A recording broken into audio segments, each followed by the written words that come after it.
ఎందుకంటే మనం కష్టపడుతుంది పిల్లాడి కోసమే కదా, వాడి సంతోషం కోసమే కదా చేస్తుంది.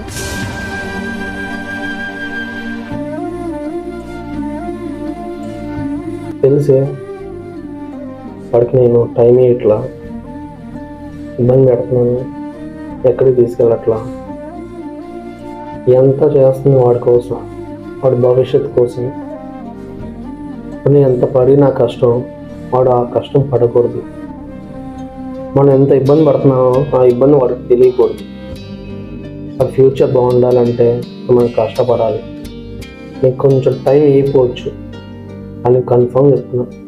మనం బాగా చూసుకోవాలి మనం, కాబట్టి ఈ కష్టం మొత్తం భరించాలి.